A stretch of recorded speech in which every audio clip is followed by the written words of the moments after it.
Saan ba pag Diyos ninyo at hindi mo. Kapag may sumita sa inyo, sabihin ninyong kailangan ng Panginoon at hindi na kikibuo yun.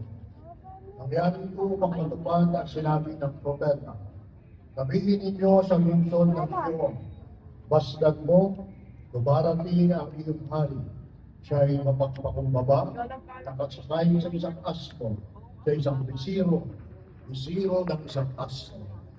Umaman ka ang mga alagad at ginawang iniutos na Jesus. Dinala nila ang asno at ang bisiro. Sinabi nila sa likod ng mga ito ang kanilang balabal at sumakay sa Jesus. Maraming naglatag ng kanilang balabal sa daan. Ang iba na may pumutol ng mga sanga ng kahoy at inilatag din sa daan. Nagsigawan ang mataong nauna at sumusunod sa kaniya. Mabuhay ang anak ni David. Pagpalain ang dumarating sa ngalan ng Panginoon. Purihin ang Diyos. Pagpasok ni Jesus sa Jerusalem, nagulo ang buong lungsod. Sino kaya ito? Tanong nila. Si Jesus, ang propetang taga Nazareth, Galilea, sagot ng karamihan. Ang mabuting balita ng Panginoon. Puri ka namin, Panginoon Jesus. Pinisimulan natin ang mga mahal na araw at inaalaala natin ang tagpo ng matagumpay na pagpasok ni Jesus sa lungsod ng Jerusalem upang sa kanyang pagpasok ay matupad ang sinasabi ng banal na kasulatan. Siya ay hari na ipinagpuli ng mga tao. Nariyan din sa kanyang pagiging hari ang kanyang pagpapakababa, hindi sapagkat siya ay paglilingkuran, kundi siya ay maglilingkod na pamamagitan ng pag-aalay ng sarili.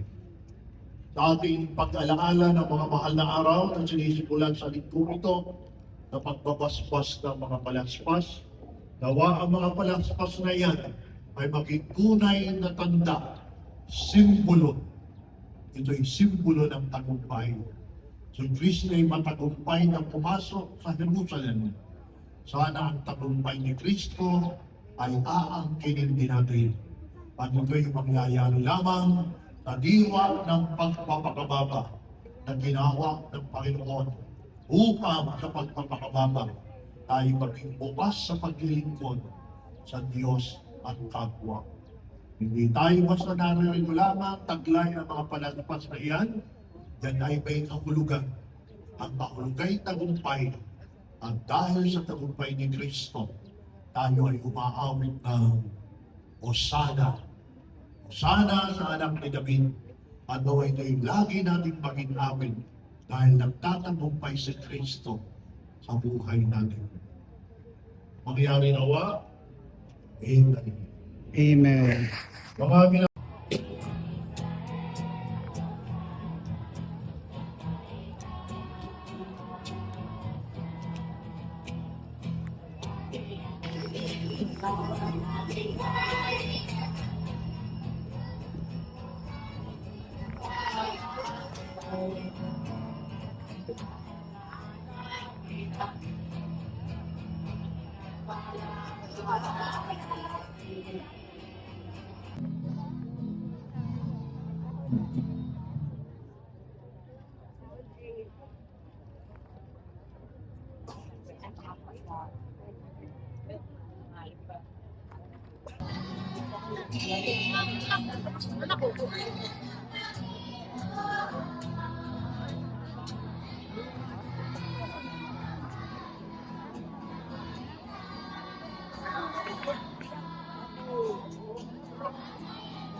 Yes.